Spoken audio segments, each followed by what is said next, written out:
हूं अंकिता शुक्ला और आप देख रहे हैं एफएम न्यूज। देखिए, मिडिल ईस्ट में बढ़ते तनाव के बाद अब उसका असर पाकिस्तान की सड़कों पर भी दिखाई दे रहा है।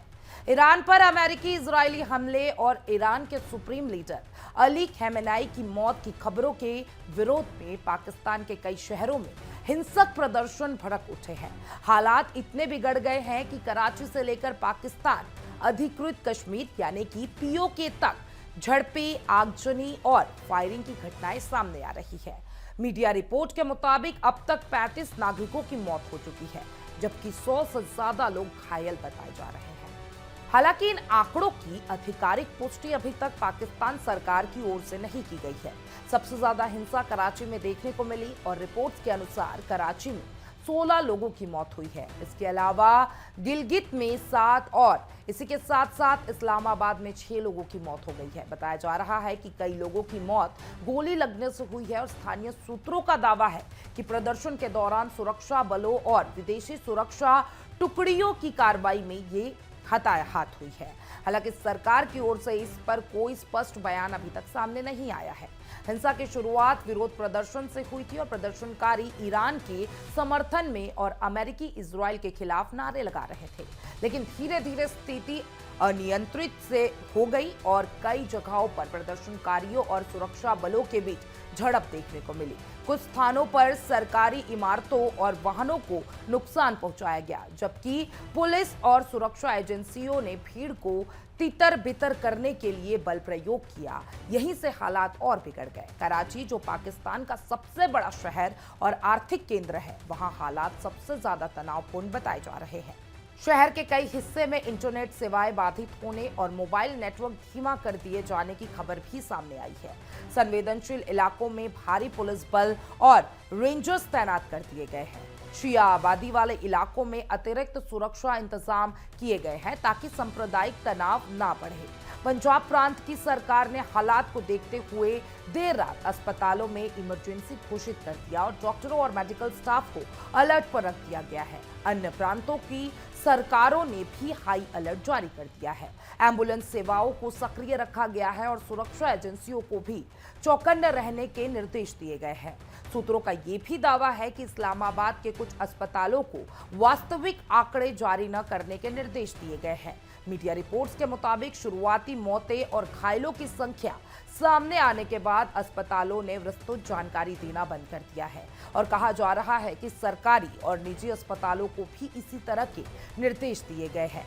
हालांकि इन दावों की स्वतंत्र पुष्टि नहीं हो पाई है।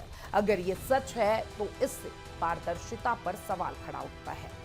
पाकिस्तान में अमेरिकी दूतावास ने भी स्थिति पर नजर रखने की बात कही है। दूतावास ने बयान जारी करके कहा है कि कराची और लाहौर में अमेरिकी वाणिज्य दूतावासों के सामने हो रहे प्रदर्शन पर करीबी से नजर रखी जा रही है। साथ ही इस्लामाबाद स्थिति और अमेरिकी दूतावास और पेशावर में वाणिज्य दूतावास के बाहर प्रस्तावित प्रदर्शन को लेकर भी सतर्कता बरती जा रही है। अब देखिए, विशेषज्ञों का मानना है कि यह हिंसा केवल एक राजनीतिक प्रक्रिया नहीं है, बल्कि इसके पीछे भावनात्मक और सांप्रदायिक पहलू भी जुड़े हुए हो सकते हैं।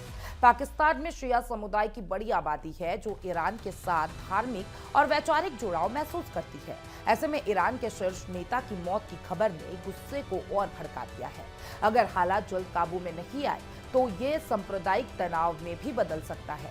सरकार के सामने अब सबसे बड़ी चुनौती कानून व्यवस्था बहाल करना और उसे प्रदर्शनकारियों को शांत कराना है, तो दूसरी ओर अंतर्राष्ट्रीय दबाव और कूटनीतिक संतुलन भी बनाए रखना है।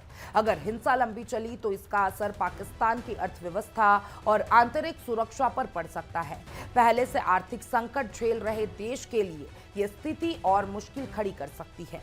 आम लोगों के लिए यह समय बेहद डरावना है और साफ तौर पे कई शहरों में और बाजार जल्दी बंद कर दिए जा रहे हैं। स्कूल कॉलेज में छुट्टियां घोषित कर दी गई है।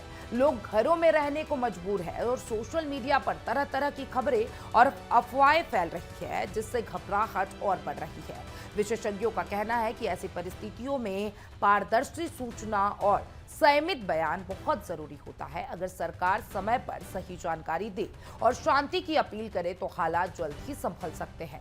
वहीं अगर जानकारी दबाई जाती है या बल प्रयोग ज्यादा होता है तो स्थिति और बिगड़ सकती है। फिलहाल पाकिस्तान के कई शहरों में सुरक्षा कड़ी कर दी गई है। प्रशासन ने लोगों से शांति बनाए रखने और अफवाहों पर ध्यान न देने की अपील की है। आने वाले दिनों में ये देखना अहम होगा कि क्या सरकार हालात पर पूरी तरीके से नियंत्रित कर पाती है या विरोध और हिंसा का सिलसिला लगातार जारी रहेगा। कुल मिलाकर मिडिल ईस्ट में शुरू हुआ तनाव अब पाकिस्तान की आंतरिक स्थिति को भी प्रभावित कर रहा है।